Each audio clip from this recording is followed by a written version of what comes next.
Buenas tardes a todas y a todos.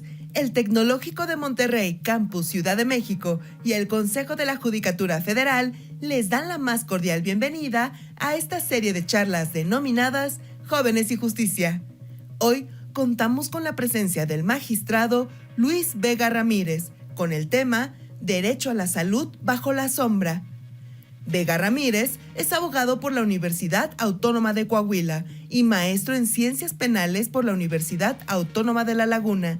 Cuenta con estudios de posgrado en Derecho Penal y Constitucional por la Universidad Autónoma de Barcelona. Realizó un diplomado en Argumentación Jurídica en la Universidad de Alicante.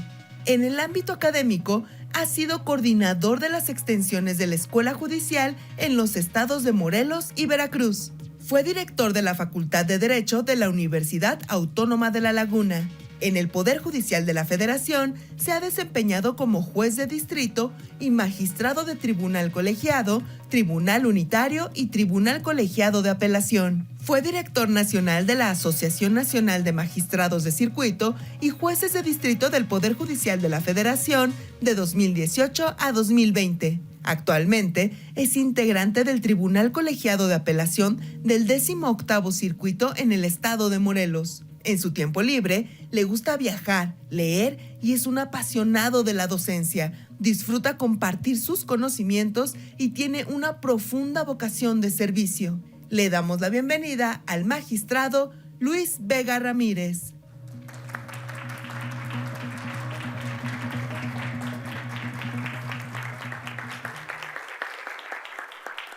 Muy buenas tardes.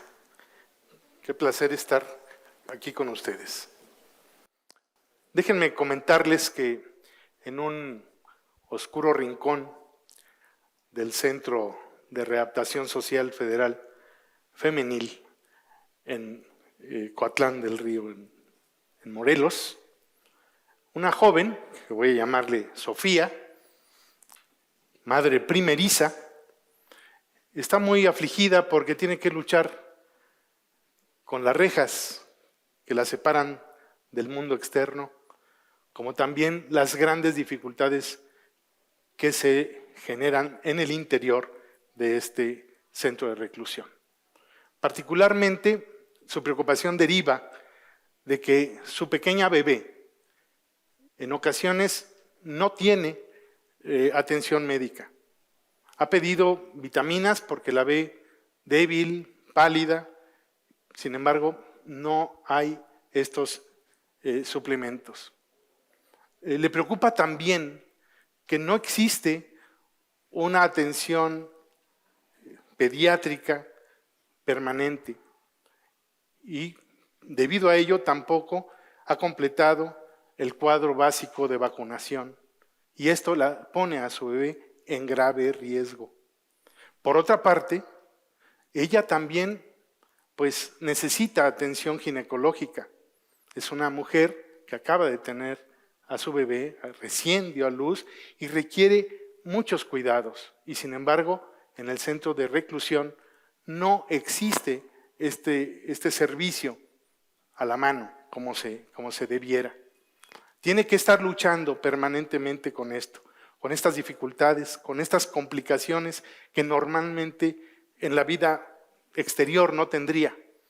En la vida exterior podemos acudir a los médicos, a los servicios de salud, pero dentro de un centro de reclusión, pues las posibilidades son muy pocas y se encuentra en un régimen de disciplina muy controlado que le dificulta la atención médica y si no se la proporciona el Estado, entonces está viviendo una doble o triple victimización y no solamente ella, sino también su bebé. Por eso es que titulamos esta charla aquí en el TEC de Monterrey, Derecho a la Salud bajo la sombra. La primera pregunta que se nos viene a la mente es si realmente las personas privadas de la libertad, que están siendo sujetas a un proceso penal, ya sea a través de la prisión preventiva o les ha sido impuesta una sanción penal, ¿realmente tienen derechos? ¿Tienen derechos o no tienen derechos por esa condición de sentenciadas o de procesadas. Estoy hablando en el caso de todas las personas. Y más aún, en un centro de reclusión especializado como el femenil de la ciudad, del estado de Morelos, que evidentemente únicamente se dedica a atender a estas mujeres. Bueno, la reflexión es, ¿qué pasa con estas personas? La Defensoría Pública del Consejo de la Judicatura Federal realizó una visita a este centro de reclusión y advirtió serias deficiencias en materia de salud. Esta dificultad que hay para acceder a los servicios de salud, tanto a la preventiva como de tratamiento. Ciertamente corroboró que hay una persona, una médica, que acude de ciertos días a la semana, pero que no hay atención ginecológica.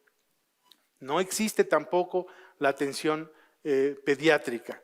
Cuando es necesario y de urgencia, los remiten a un centro de salud del público en donde son tratados, pero dentro del centro no lo tienen.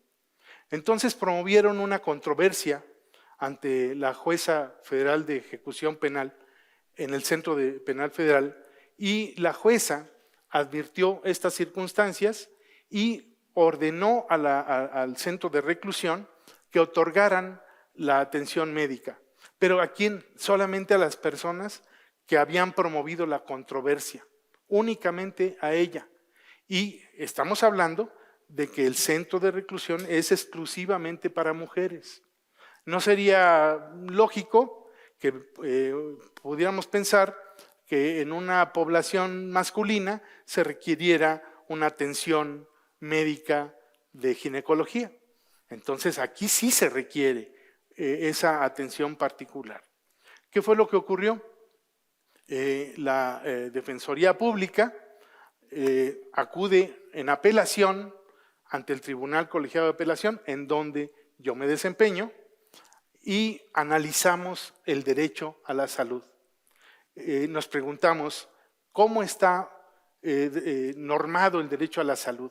Es decir, ¿de qué manera estamos nosotros como Estado normativamente entendiendo el derecho a la salud? Y así fue que empezamos a escudriñar el marco normativo que corresponde tanto a la Constitución y a las leyes secundarias, la Ley Nacional de Ejecución Penal, la Ley General de Salud, y empezamos a condensar todas las normas relativas al derecho a la salud. Y vimos que efectivamente en el artículo 9 de la Ley Nacional de Ejecución Penal establece una norma que dice: todas las personas privadas de la libertad tienen todos los derechos. Tienen todos los derechos. Es decir, solamente no tienen aquellos derechos que están suspendidos o restringidos derivados de una resolución judicial. Pero en relación con todos los demás, tienen todos los derechos. ¿Cuál es la razón? Pues la razón es que conservan su dignidad. Y esta palabra es clave para entender el marco normativo actual del Estado mexicano, el orden jurídico mexicano.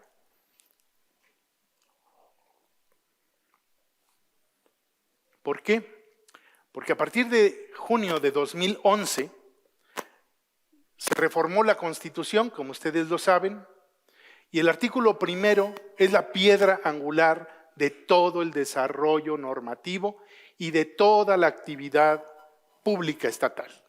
A partir del artículo primero es que el Estado reconoce los derechos que tenemos previamente.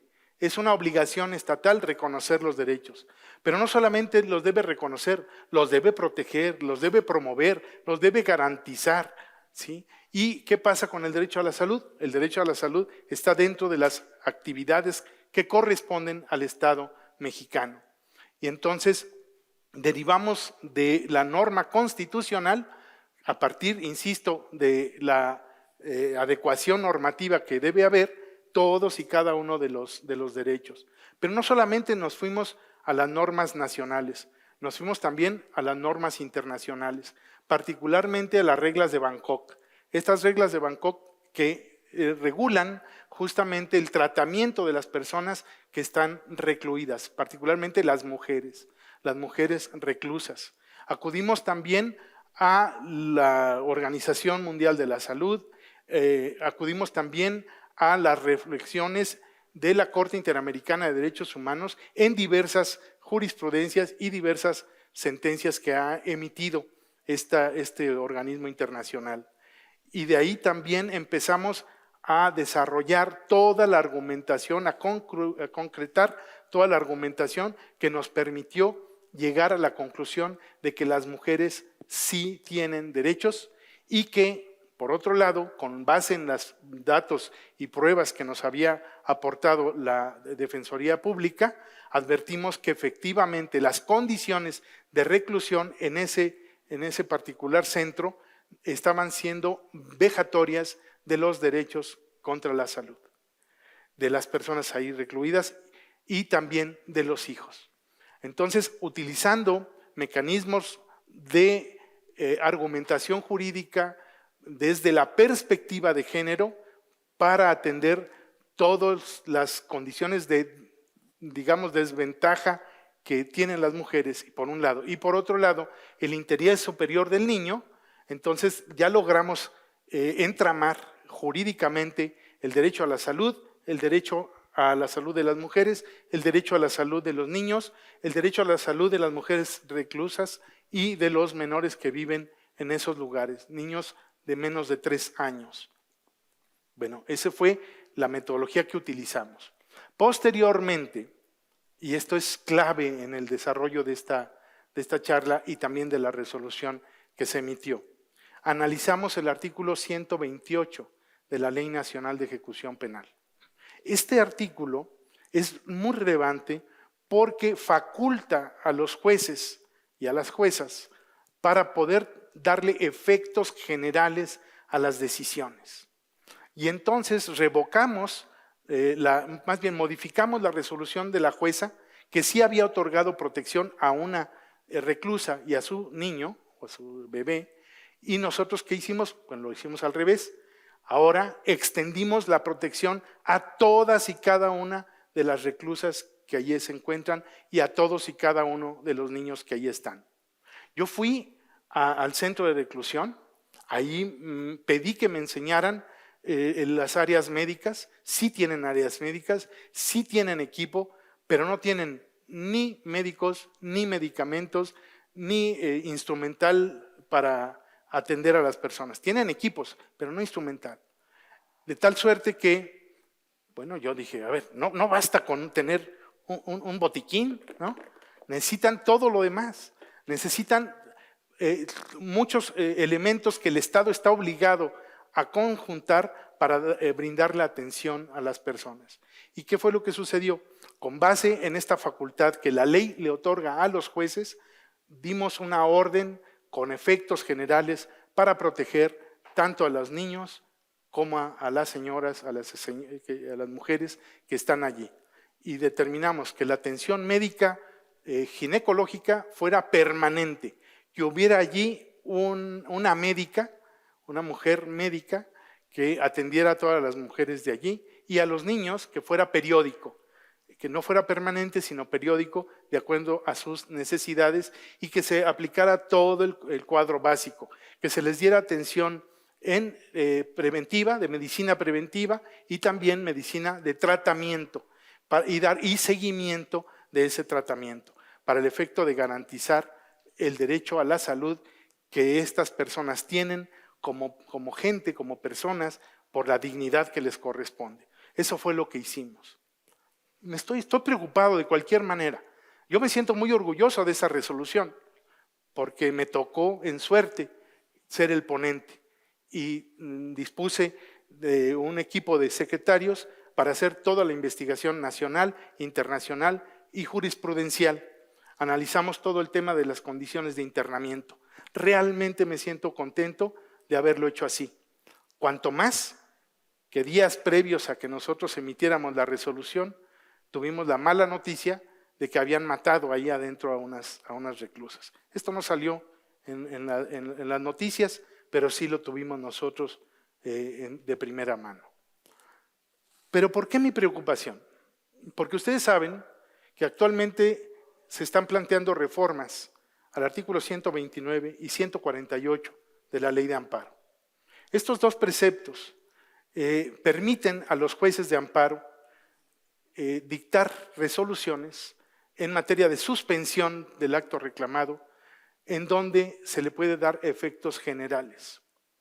Hoy estamos, a contrario del principio de progresividad que anima los derechos humanos, estamos al contrario. Estamos actuando regresivamente, violando derechos humanos. ¿Por qué? Porque le estamos quitando un recurso judicial efectivo a toda la sociedad, porque estamos atándole las manos a los jueces para el efecto de que no puedan emitir resoluciones con efectos generales.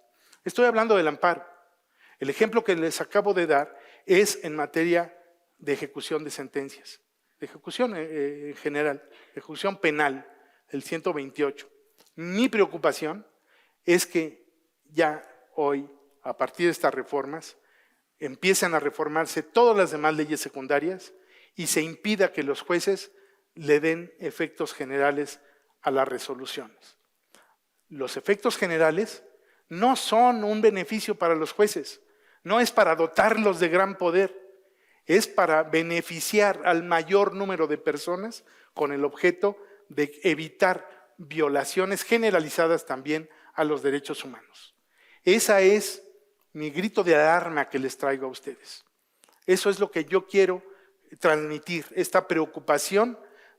Antes la preocupación era de que conozcamos la ley, ampliemos los espectros protectores de la ley, seamos defensores de los derechos humanos. Hoy estamos en un entorno en donde estamos más preocupados porque estas facultades se van a eliminar. Ustedes, jóvenes alumnos y alumnas de esta muy prestigiada institución que es el TEC de Monterrey, que son líderes en la sociedad, que se están formando para ocupar los cargos de responsabilidad en todos los ámbitos de la sociedad mexicana, ustedes en algún momento van a tener que tomar decisiones. Yo los conmino para que estas decisiones sean lo más